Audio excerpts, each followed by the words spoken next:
Hello friends. मैं professor V M Kulkar फिर से एक बार आपके लिए 6 सेमेस्टर का मैं सिलेबस लेके आया हूँ। तो ये सिलेबस हमने ऑलरेडी पहले एक वीडियो मैंने किया था सिलेबस का। तो अभी हम क्या करेंगे कि जो एक सब्जेक्ट है तो उसके अंदर कौन से डिटेल चैप्टर हमारे आने वाले हैं वो हम देखने वाले हैं। तो सबसे पहले सिलेबस एक बार ओवरलुक कर लेते हैं। पहला वाला सब्जेक्ट है आपका ईटीएम जो ऑनलाइन सब्जेक्ट है। बाद में आएगा आईएचपी जो ऑफलाइन है। एईएन ऑटोमोबाइल इंजीनियरिंग वो भी ऑफलाइन सब्जेक्ट है। आईक्यू ये भी ऑफलाइन सब्जेक्ट है। बाद में आएगा बाद में आते हैं आपके सीआईएम जो इलेक्टिव सब्जेक्ट में आएंगे। Refrigeration and air conditioning renewable energy and technology ED और सीपी। तो ये आपके तीन ऑप्शनल सब्जेक्ट है। इनमें से एक आपका कॉलेज जो सजेस्ट करेगा उसमें से आपको एक लेना पड़ेगा। बाद में ये दोनों है इसका इंटरनल असेसमेंट है। बाद में एक प्रोजेक्ट आता है तो प्रोजेक्ट का आपको एक्सटर्नल असेसमेंट रहेगा। एक्सटर्नल वहाँ पे आपको आने वाले हैं। ठीक है। तो अभी सबसे पहला वाला जो सब्जेक्ट है ईटीएम तो वो ऑनलाइन है उसको हम बाद में देखेंगे। लेकिन पहला वाला सब्जेक्ट जो सेकंड वाला है आईएचपी तो उसका हम डिटेल्स चैप्टर वाइज हम उसको देखते हैं अभी। तो ये अपना सिलेबस है पूरा आईएचपी का। इसके रैशनल से सीओए 6 सीओए इसके अंदर मतलब 6 चैप्टर होते हैं। तो हर एक चैप्टर कंप्लीट होने के बाद वो जो सीओ होता है वो आप अचीव कर पाते हैं ऐसा आपके अंदर एबिलिटी आना चाहिए। तो सबसे फर्स्ट वाला चैप्टर है आपका introduction to hydraulics and pneumatic system. तो हाइड्रोलिक सिस्टम क्या है न्यूमेटिक सिस्टम क्या है इसका इंट्रोडक्शन उसका एप्लीकेशन मेरिट्स जनरल लेआउट दोनों के न्यूमेटिक के और हाइड्रोलिक के। तो ये दोनों चीजें जो इंट्रोडक्टरी पार्ट आता है ये पूरा पार्ट आपका चैप्टर नंबर फर्स्ट के अंदर आएगा कि इसका एप्लीकेशन कहाँ पे होगा कि क्यों पढ़ना है हमको इसको। तो ये पूरा हमको फर्स्ट चैप्टर नंबर फर्स्ट में से समझ में आएगा। बाद में इसके मेजर कंपोनेंट आते हैं पंप एंड एक्चुएटर। हाइड्रोलिक में मेनली कंपोनेंट आएगा पंप्स। तो यहाँ पे पंप के क्लासिफिकेशन क्योंकि एक ही पंप हम हर जगह पे यूज नहीं कर सकते डिफरेंट डिफरेंट पंप होते हैं as per their application as per their construction working. हम उसको एप्लीकेशन अलग अलग होता है उसका। जैसे यहाँ पे दिया है देखो गियर वेन स्क्रू पिस्टन तो ये सारे हैं। बाद में आते हैं एक्चुएटर। तो एक्चुएटर क्या होता है एक्चुएटर होता है कि जहाँ पे अगर न्यूमेटिक एनर्जी है तो उसको मैकेनिकल में कन्वर्ट करेगा। अगर हाइड्रोलिक एनर्जी है तो उसको मैकेनिकल में कन्वर्ट करेगा। तो हम इसके ऊपर से हम ऐसा बोल सकते हैं कि any kind of energy which will be converted into a mechanical form is called as a actuator. That device is called as a actuator. तो उसको हम ऐसे बोल सकते हैं। ठीक है। तो वो पूरा स्टडी हमको चैप्टर नंबर सेकंड में है पंप और एक्चुएटर का। बाद में आते हैं कंट्रोल वॉल्व।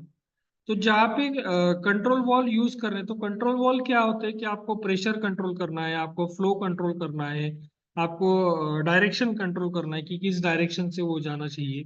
तो इसका डिटेल स्टडी कंट्रोल वॉल का चैप्टर नंबर 3 में आएगा। ये काफी क्रूशल चैप्टर है काफी इंपॉर्टेंट चैप्टर है जिसका वेटेज भी काफी ज्यादा है और इसको समझना काफी जरूरी है। जो बच्चे ऑटोमेशन में जाना चाहते हैं जा आपने जेसीबी देखा है जेसीबी कैसे वर्क करता है उसका सर्किट कैसे बना है। तो जेसीबी जैसे बहुत सारे ऑटोमेशन है। मैंने जेसीबी एक छोटा एग्जांपल दिया लेकिन अगर आप कंपनी में गए तो एक भी ऐसी कंपनी नहीं है कि जहाँ पे ऑटोमेशन नहीं है सॉफ्टवेयर की छोड़ के। तो सारे मैकेनिकल इंडस्ट्रीज जो है तो सारे कंपनीज वर्क करते हैं ऑटोमेशन में। तो ये पूरा स्टडी आपको वहां पे लगता है। और इसको एक वर्ड भी यूज करते हैं चिप मैन्युफैक्चरिंग सिस्टम। क्योंकि एयर जो है तो एयर इजीली अवेलेबल होता है तो ये इसका कॉस्ट ज्यादा नहीं आता है। तो चैप्टर नंबर 4 है हमारा compressor pneumatic component and accessories in a fluid system. तो जो अलग अलग एसेसरीज हमको लगने वाले हैं तो वो सारे इसके अंदर स्टडी होते हैं। जैसे आप देख सकते हो यहाँ पे एफआरएल यूनिट है ट्विन ट्विन प्रेशर वाल्व है शटल वाल्व है क्विक एग्जॉस्ट वाल्व है टाइम डिले वाल्व है। तो ये सारे इसके अंदर हमको स्टडी करने की अलग अलग एसेसरीज सर्किट के अंदर हम कौन से यूज करेंगे। ये पूरा चैप्टर नंबर 4 के अंदर स्टडी है। और सबसे क्रूशल और सबसे अच्छे चैप्टर है चैप्टर नंबर 5 एंड 6। तो इसके अंदर क्या है तो चैप्टर नंबर 5 है आपका हाइड्रोलिक सर्किट और चैप्टर नंबर 6 है आपका न्यूमेटिक सर्किट्स। तो जो टीचर जो फैकल्टी मेंबर ये सब्जेक्ट पढ़ाते हैं तो उनको पता है कि चैप्टर नंबर 5 एंड 6 ये हम साथ में ही पढ़ाएंगे साथ में ही पढ़ाएंगे। क्योंकि क्या होता है कि बच्चों को कंपैरिजन इजीली समझ में आता है कि हाइड्रोलिक का सर्किट ये है और न्यूमेटिक का सर्किट ये है। जैसे आप देख सकते हो यहाँ पे देखो simple oil hydraulic circuit single acting and double acting hydraulic cylinders and Motors. यहीं पे direct and indirect control of single and double acting air cylinder, तो सारे सर्किट सेम सेम इसमें आते हैं, वर्किंग उसका सेम आता है, बस उसके कंपोनेंट थोड़े अलग अलग होते हैं। तो कंपैरिजन में जब दोनों चैप्टर हम पढ़ाते हैं तो बच्चों को ज्यादा अच्छे से हमको ये सब समझाते आता है। तो बच्चों ने भी वही करना है कि अगर आपने दोनों चैप्टर साथ में पढ़ते हैं तो आपको ये ज्यादा अच्छे से समझ में आएंगे। तो ये दोनों चैप्टर के अंदर आपके पूरे सिलेबस का सारे आपको सर्किट बनाने हैं, सर्किट आइडेंटिफाई करने हैं, और पेपर के अंदर एमएसबीटी का जो पेपर होता है तो उसके अंदर आपको सर्किट 100% आते ही है। तो अब अभी हम उसका मार्क का वेटेज भी देख लेते हैं। देखो पहला वाला जो चैप्टर था इंट्रोडक्टरी पार्ट था, तो वो 6 मार्क के लिए। पंप एंड एक्चुएटर जो एसेसरीज का पार्ट है वो 12 मार्क के लिए। कंट्रोल वॉल जो क्रूशियल पार्ट मैंने बताया था तो वो 16 मार्क के लिए। बाद में कुछ एसेसरीज है कंप्रेसर न्यूमेटिक और हाइड्रोलिक के, तो वो भी 12 मार्क के लिए आते।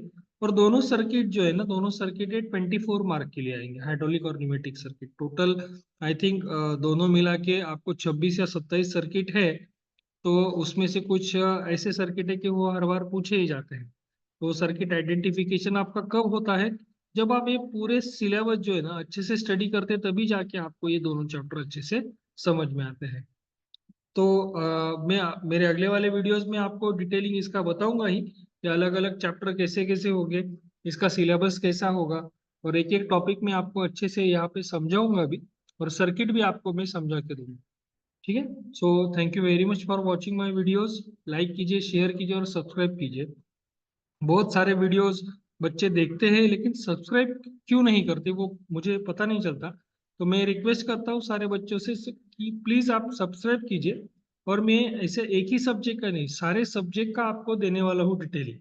अगर आपका क्लासरूम में छूट भी जाता है, और बहुत से कॉलेजेस ऐसे कि वहाँ पे कहीं कहीं कॉलेज में ऐसे होता है कि फैकल्टीज नहीं होते उस सब्जेक्ट को पढ़ाने वाले, तो मैं मेरे यूट्यूब के माध्यम से उन बच्चों तक ये स्टडी में पहुंचाना चाहता हूँ, इसीलिए ज्यादा से ज्यादा बच्चों तक इसको शेयर कीजिए। So thank you very much for watching my videos. Please like करा कीजिए, शेयर कीजिए और सब्सक्राइब भी कीजिए।